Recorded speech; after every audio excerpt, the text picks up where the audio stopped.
संचालक कुल्हारी जी और तमाम मंच पर और यहाँ पर उपस्थित साथियों, सबसे पहले अखिल भारतीय किसान महासभा की ओर से मैं आप सबको क्रांतिकारी अभिवादन करता हूँ कि आप लोगों ने राजस्थान के अंदर भी आंदोलन की अलख जगाई है और दिल्ली में चल रहे मोर्चों को एक बड़ी ताकत राजस्थान के गांव-गांव से दी है। ये जो लड़ाई है इस पर बहुत विस्तार से हमारे साथियों ने कह दिया है। मैं संक्षेप में अपनी बात आपके बीच रखना चाहूंगा। अभी हाल में संयुक्त किसान मोर्चे ने फैसला लिया है कि ये जो संसद का वर्षाकालीन सत्र होने जा रहा है शुरू, इस सत्र के दौरान 22 जुलाई से जब तक ये सत्र चलेगा संसद का, देश के किसान हर रोज हर संगठन से 5-5 कार्यकर्ता जाएंगे और इस तरीके से हर संगठन के 5-5 कार्यकर्ता मिला करके सब संसद भवन के आगे जंतर मंतर पर रोज धरना प्रदर्शन करेंगे। किसानों के सवाल को सरकार जितना पीछे धकेलने की कोशिश कर रही है, उतना ही आंदोलनों के जरिए पूरे देश भर में हम लोग इसको जो है भारत की राजनीति के एजेंडे में स्थापित करते जा रहे हैं। आप सब को ये भी मैं कहना चाहता हूं कि संयुक्त किसान मोर्चे ने इस बार जो हम लोग हर साल देश भर में 9 अगस्त को भारत छोड़ो आंदोलन की याद में कार्यक्रम लेते रहे हैं, इस बार का कार्यक्रम नरेंद्र मोदी गद्दी छोड़ो के नारे के साथ होगा और पूरे देश भर में किसान, मजदूर, छात्र, नौजवान, महिलाएं नरेंद्र मोदी गद्दी छोड़ो के अभियान को अब देश भर में जो है चलाएंगे। ये लड़ाई हमको क्यों लड़नी पड़ रही है? आज 8 महीना अब थोड़े दिनों के बाद हो जाएगा दिल्ली के मोर्चे पर किसानों को। पूरे देश भर में किसान लगातार इस लड़ाई को लड़ रहा है, सिर्फ इसलिए कि इस देश के अंदर एक नए कंपनी राज को लाने का षड्यंत्र हो रहा है। आप सब जानते हैं कि अगर किसी कंपनी का एकाधिकार किसी चीज पर हो जाता है तो वो किस तरीके से आम आदमी की पहुंच से बाहर हो जाता है, इसका उदाहरण किसानों से ज्यादा और कोई नहीं देख सकता। हमारा देश ये कृषि प्रधान देश है और आप जानते हैं कि हमारे बीज बाजार पर, क्योंकि अमेरिकी पैटर्न पर हमारी खेती को ले जाने की जो नई आर्थिक नीतियों के जरिए कोशिशें हुई, वो पैटर्न यही था कि भारत की खेती में कॉरपोरेट कंपनियों, बहुराष्ट्रीय कंपनियों का दखल बढ़े। आज हमारा बीज बाजार कॉरपोरेट कंपनियों के कब्जे में आ गया है, मल्टीनेशनल कंपनियों के कब्जे में आ गया है।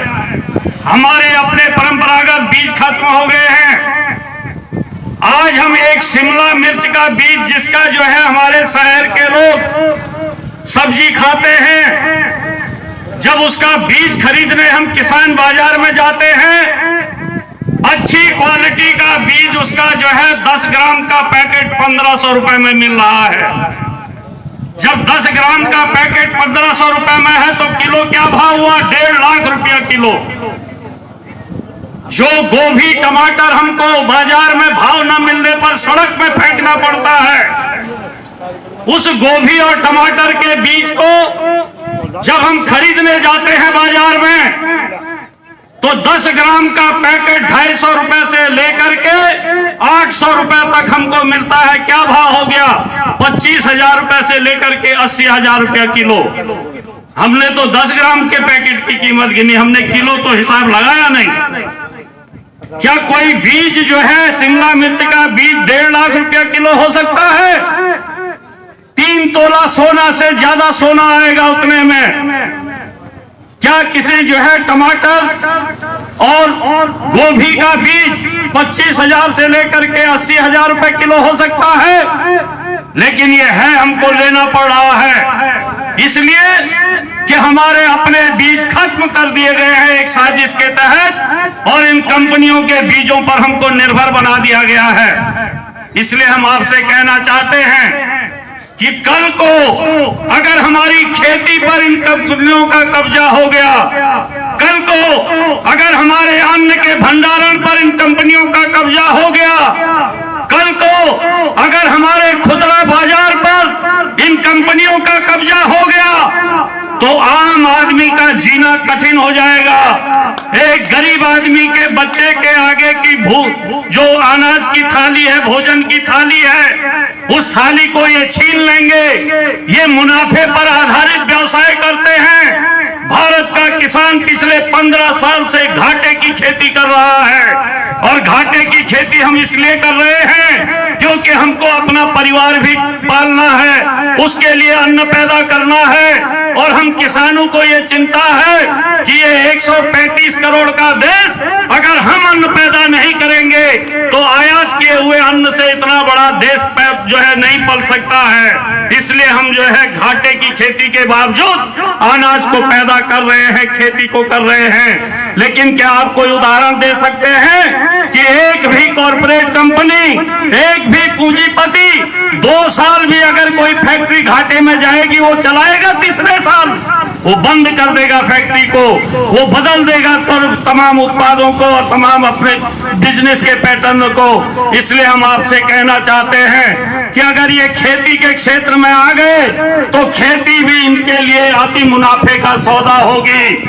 और मैं आपसे कहना चाहता हूं, आज जो 12 लाख मीट्रिक टन अनाज को कब्जा करने के लिए प्रधानमंत्री के चहेते अडानी ने बड़े बड़े गोडाउन बना दिए हैं, कल अगर खेती कॉर्पोरेट के हाथ में आ गई, अनाज अडानी जैसे लोगों के गोडाउन में चला गया, अगर गरीब के बच्चे की थाली में भोजन देने में उनको मुनाफा होगा तो वो भोजन देंगे। अगर उससे ज्यादा मुनाफा उनको शराब और इथेनॉल बनाने में होगा, वो शराब और इथेनॉल की फैक्ट्री खोलेंगे, खेत से अन्न पैदा करेंगे, अपने गोडाउनों में डालेंगे और उसको शराब और इथेनॉल की फैक्ट्री में ले जाएंगे, लेकिन गरीब की थाली में भोजन नहीं आने देंगे।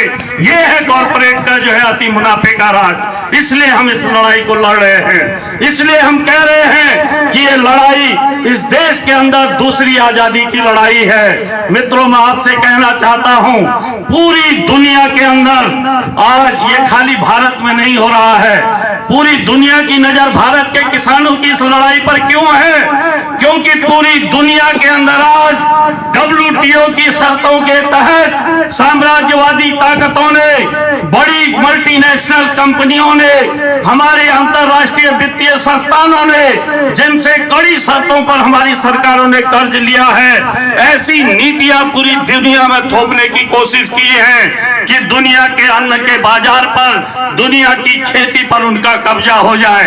ये इसलिए कि आपने देखा है कि जो 2008 की मंदी थी और ये जो 2020 की मंदी हमने देखी है, इन मंदियों में जिस तरीके से लोग बर्बाद हुए हैं, रोजगार छीने हैं, व्यापार बर्बाद हुए हैं, लोगों के पास आय के स्रोत खत्म हुए हैं, लोगों ने जो है बहुत सारी चीजों को खरीदना कम किया, इससे उद्योग धंधे बंद होने लगे। लेकिन उन्होंने, पूंजीपतियों ने, कॉर्पोरेट कंपनियों ने एक चीज सोची है, एक चीज उन्होंने जानी है कि जितनी बड़ी मंदी आ जाए दुनिया में, कार नहीं बिकेगी, अच्छे कपड़े नहीं बिकेंगे, मकान नहीं बिकेंगे, रेफ्रिजरेटर से लेकर के कूलर, फ्रिज, पंखे नहीं बिकेंगे, हो सकता है चप्पल ना बिके, हो सकता है आदमी नंगा रहने पर मजबूर हो जाए, लेकिन जब तक मानव समाज इस पृथ्वी पर जिंदा है, मनुष्य जब तक इस पृथ्वी पर जिंदा है,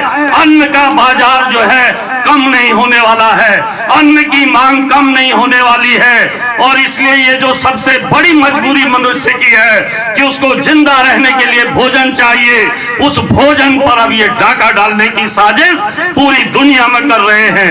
अब ये पूरी दुनिया के अंदर भोजन पर कब्जा करने जा रहे हैं, अन्न पर कब्जा करने जा रहे हैं, खेती पर कब्जा करने जा रहे हैं। और आप जानते हैं जितनी खेती इनके पास चली जाती रहेगी, अब इस पृथ्वी पर जमीन बढ़ने वाली नहीं है। हर चीज का दोबारा उत्पादन हो सकता है, हर चीज का ज्यादा उत्पादन हो सकता है, लेकिन भूमि का उत्पादन नहीं हो सकता। जमीन 1 इंच नहीं बढ़ सकती है पृथ्वी की। इसलिए ये जो जमीन है इसको कब्जाने की कोशिशें कॉरपोरेट की हैं, हमारे अन्न के बाजार को कब्जाने की कोशिशें हैं। और हमें अगर इस देश के अंदर ये जो 80 करोड़ के आसपास की आबादी खेती पर निर्भर है, हमारी ये जो 135 करोड़ की आबादी है, इस आबादी को अगर उसकी खाद्य सुरक्षा की हमें हिफाजत करनी है, अगर हमको उसको जिंदा रखना है, तो ये जमीन का संसाधन हमें इनके हाथ में नहीं जाने देना है। अन्न के भंडारण की ताकत इनके हाथ में नहीं जाने देनी है। इसलिए ये लड़ाई तब तक जारी रहेगी जब तक या तो 3 खेती के कानून वापस होंगे या ये मोदी सरकार गद्दी से जाएगी। उससे पहले हम मोर्चों से नहीं हटने वाले हैं। आने वाले समय में किसानों की इस लड़ाई की ताकत के बल पर जो भी सरकार भविष्य में आएगी, उस सरकार को इस आंदोलन के दबाव में झुक करके इन कानूनों को वापस करना होगा। ये कानून हिंदुस्तान में कतई बर्दाश्त नहीं होंगे। इसी तरीके से जो श्रम कानूनों में बदलाव हुआ है वो भी बर्दाश्त नहीं होंगे। हमारी ये लड़ाई तब तक जारी रहेगी जब तक हम जीतेंगे नहीं। और आप सबसे हम ये अपील करने आए हैं कि आप आने वाले समय में दिल्ली से संयुक्त किसान मोर्चा जो आह्वान करेगा, उन आह्वानों को पूरी ताकत के साथ राजस्थान के गांव-गांव में भी आप लोग लागू करेंगे। आने वाले समय में ये जो मोदी गद्दी छोड़ो का नारा है, इस नारे के तहत पूरे राजस्थान का किसान जो है एक नई जागृति किसान जो है राजस्थान के अंदर भी लाएगा और देश के किसानों को एक बड़ी ताकत देगा। ये हमें उम्मीद है। आप सबको लाल सलाम, क्रांतिकारी अभिवादन। धन्यवाद कॉमरेड पुरुषोत्तम जी। अब मैं सबसे पहले, क्योंकि समय बहुत कम है, यहाँ हमारे बीच में संघर्षशील किसान नेता कॉमरेड मूलचंद जी खरीटा भी हैं। यहाँ हमारे बीच में कॉमरेड मदन जी यादव किसान सभा के जिला सचिव भी हैं। मैं इनसे बात भी की है, कह रहे हैं कि समय कम है, थोड़ा इसको जल्दी निपटा लें। मैं संक्षेप में मैं चाहूँगा, कोई भी वक्ता है उससे माफ़ी चाहता हूँ। मैं संक्षेप में चाहूँगा कि कॉमरेड है इंदिरा सिंह जी चारावास जो किसान महासभा के जिला उपाध्यक्ष हैं, लगातार 30 तारीख से लगातार रोजाना संघर्ष में जुटे हुए हैं। मैं उनसे निवेदन करूँगा कि संक्षेप में सिर्फ 2 मिनट में अपनी बात करें।